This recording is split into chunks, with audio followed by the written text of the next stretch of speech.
Hi, and welcome to part 2 of the realistic SCT-31 cassette deck repair video. Let's see how that went. After cleaning off the belts in part 1 that had become more like glue than belts, the next step was to figure out what belt sizes I would need for this. Since I can't find any info on this subject, I had to figure out this myself. So I started here. Out of the substantial collection of new belts that I have picked out 3 square belts to help me establish what would be the closest to the one I actually need, and just to get the deck going and see what it's actually doing. Incidentally, the correct belt would be somewhere in between the 210 and the 150 belts, possibly a 180. So I'd buy a 180 belt, next size below 180 and next size above 180. Again, out of those 3, I would have the perfect belt for this machine, I think. Again, to test the deck and determine the main flat belt size, I used what I had on hand. Not ideal, but good enough for the test. However, since this belt is a bit wider and thicker than the belt that would have been on the flywheel here, it makes the guesstimate a bit more difficult, but I'm guessing somewhere between 190 to 210, and that's just a guesstimate. Again, I would have bought one size up and one size down from what I think is the ideal belt, and that would probably work out. And this is one of those 3 square belts you seen earlier, and it's a bit snug. And from the motor pulley, it goes on like this, and underneath that one there.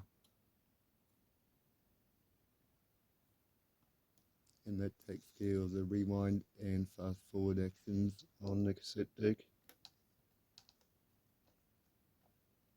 So here I'll probably go for around 180, 175, somewhere there.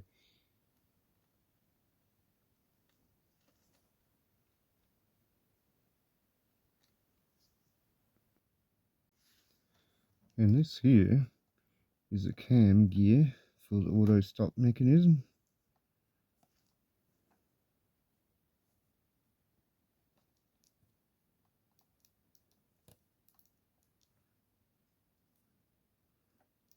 You see that moon crest there.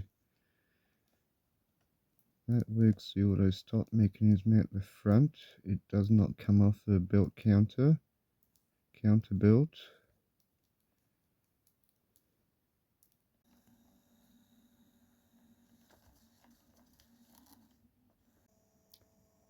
So I have another small issue with this deck. Now the buttons won't stay down. The rewind button or the play button just won't stay down, won't lock into place. And this is what the deck was doing when the owner brought it in. That noise, that's just vibrations. It's resting on this piece of cardboard and it's picking up the resonance from by the cardboard. Now I had a main belt on it for a short while. It wasn't the correct one. I'm just wondering if that could be the cause. So I'm going to fit a main belt. It's not going to be perfect for this machine, but just to see if there's any changes to what's happening with it now. And the same goes for the rewind button. It won't stay down.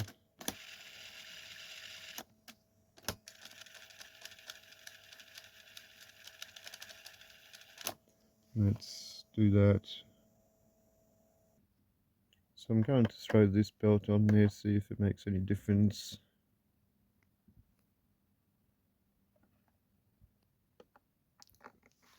That cardboard.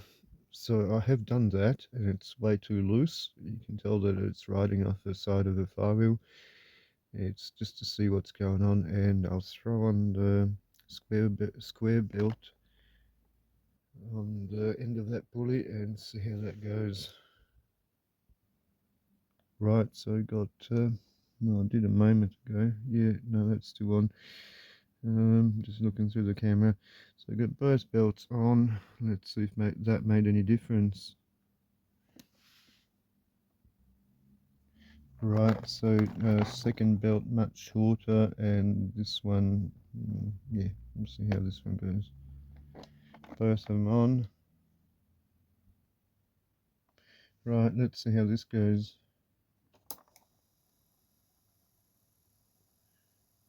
Yeah, it's staying on.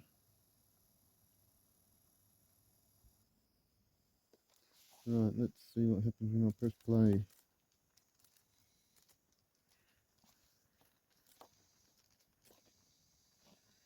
It's not staying down, not locking in.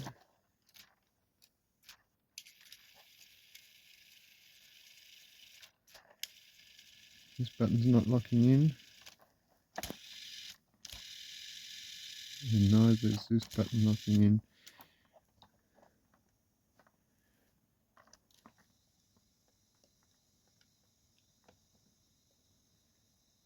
It's playing the tape now, but I have to hold down the button.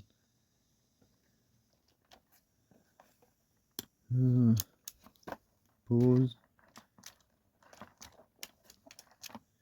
Yeah, none of the buttons want to click in and stay in.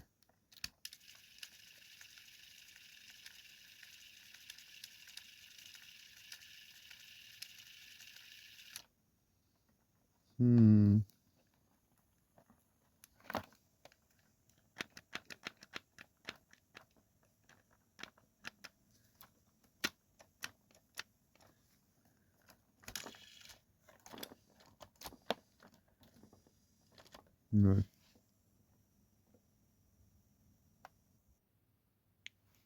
So this is on play, for instance, that I'm going to press, and it does look like the mechanism is traveling all the way to the top and comes in contact with the pinch roller, but it does not lock in place.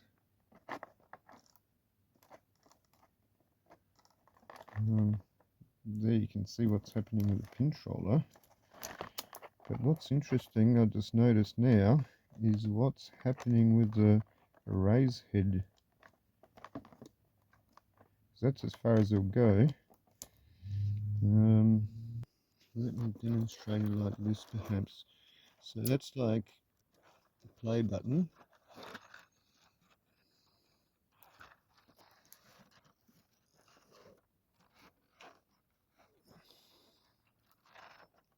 Angle on it. There's a capstan slid out, but that's okay. But take a look at the raise head, what it's doing.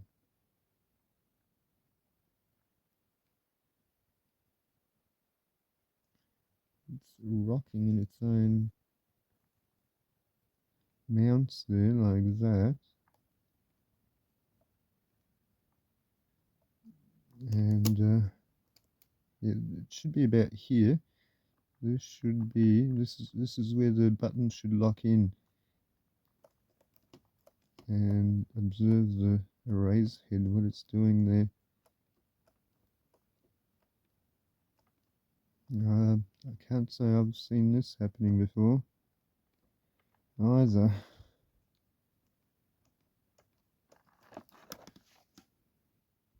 So, right or wrong, I suspected perhaps the auto stop mechanism is not working properly or malfunctioning and not allowing the buttons to lock in, and had a better look at it, at least from this end. Right, so I've removed that clip holding the spindle, and the sticky tape was meant to catch that washer that holds it, that retaining washer, and it did. At the moment everything's stuck to it, including the pliers, and that's all loose. And yeah, there's that washer caught by the tape. and I'll put that aside like that, and I can take this Duvalaki off and have a look what's actually going on there. This is what it looks like, and I'm just thinking of lubricating up this surface, that sliding surface that it's touching here and so on, that surface area. That's all I can do really. There's yeah, let me have a closer look at it. Yeah, I'm thinking of it giving a good lube in between these two moving parts. That's the idler tire, so they'll have to be clean afterwards. In there, I'm thinking of lubricating in there as well as this surface here. There was a bit of gunk on there, whatever that was, some white stuff. Again with a dry silicone lube. If that doesn't fix it, then it probably can't be fixed. I don't know. This is just a counterweight, and see, yeah, it's not really moving it really freely, but it is balanced to stay. That's what the job of the counterbalance weight is, to have it balanced. So again, I'm going to use this to lube it up with.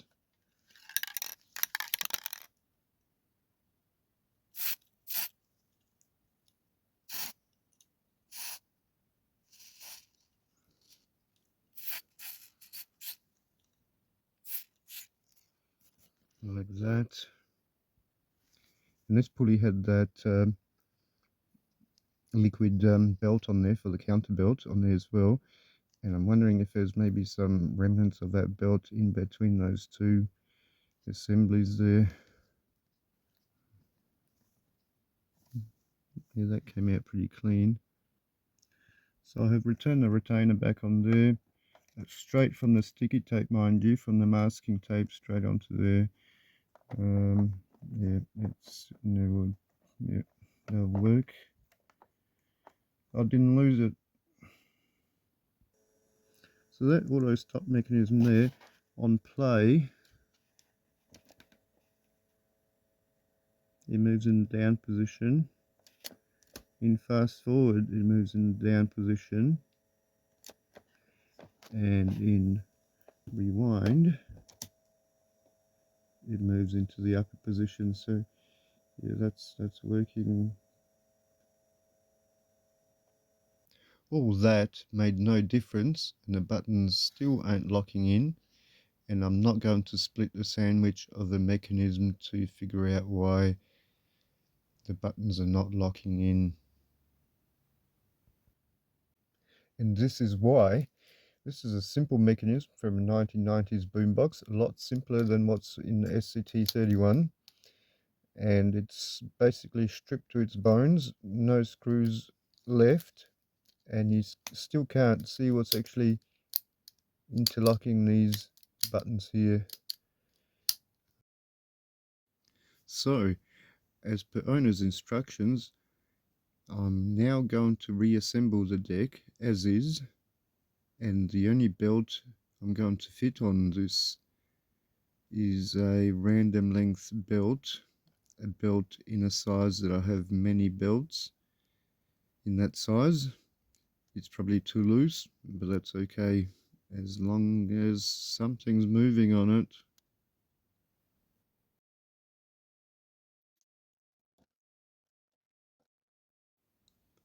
And yes, I have lubricated the capstan shaft so it doesn't seize or rust, just in case the owner wants to sell the deck as for spares. Yeah.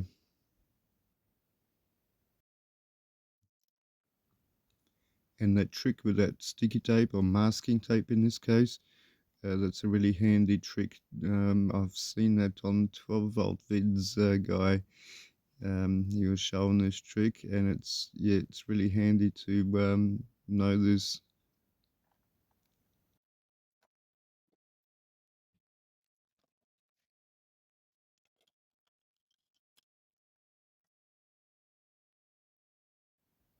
The long screw goes on the right hand side.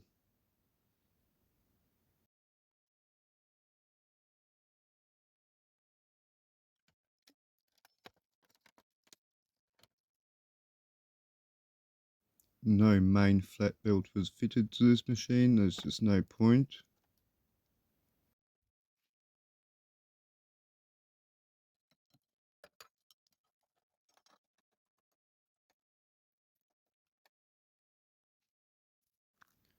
Also the centre bearing on the flywheel I have greased up as well.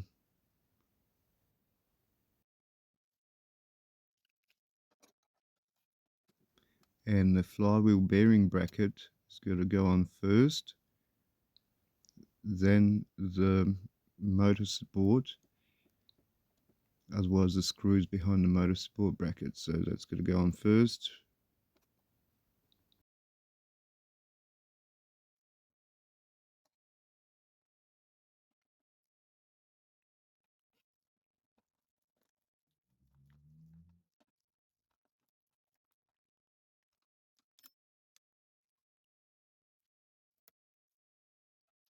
And just screwing off the rest of the mechanism into the chassis.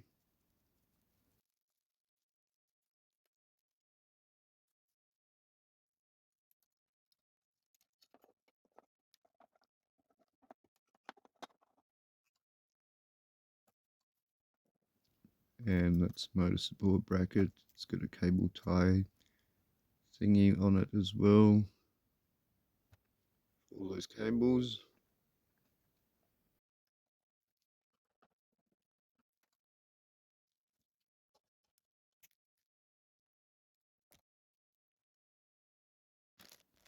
Fascia screws and knobs next.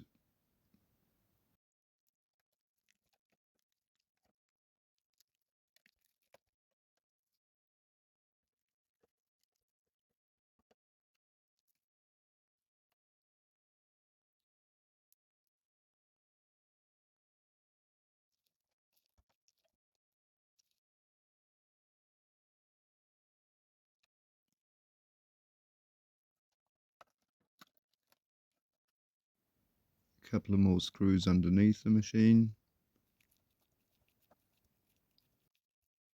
including the fascia screws as well.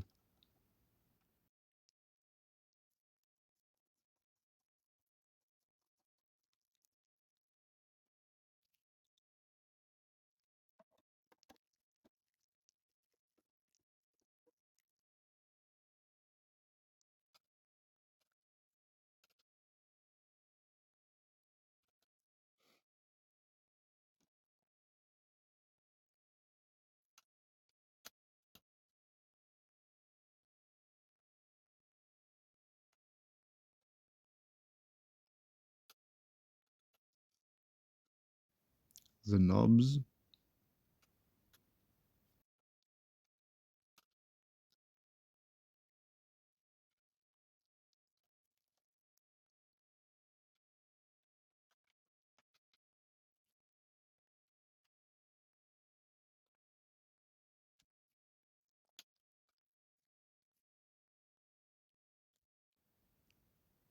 And the bias knob has this clear plastic washer there.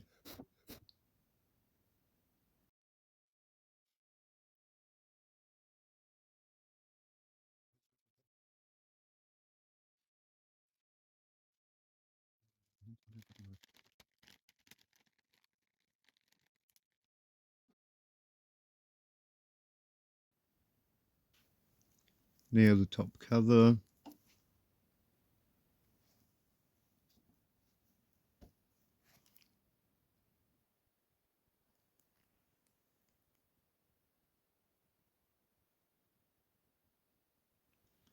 And of course, more cleaning.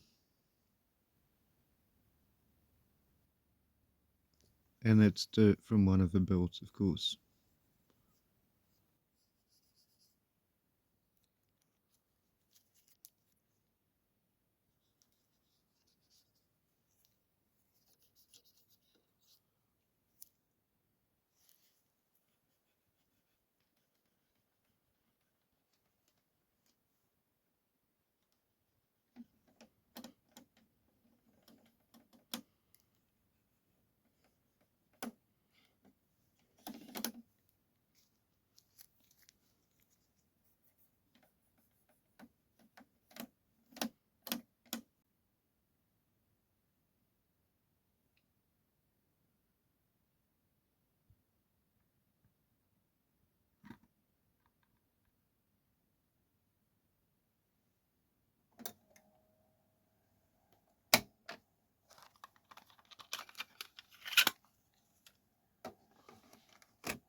Yeah, and like I've said earlier, this belt will probably be too loose, but I've just got a few of them, so that's all. Better than nothing.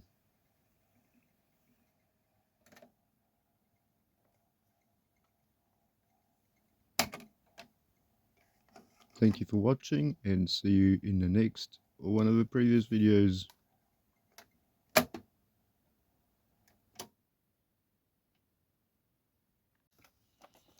Watching this video while editing, I'm thinking the main issue could be with the erase head being up too high, but why on earth would it be misaligned like this in the first place? Who on earth would mess with the erase head? And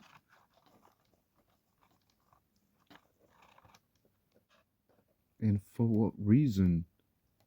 This is just dumb. Like, I don't know, I just...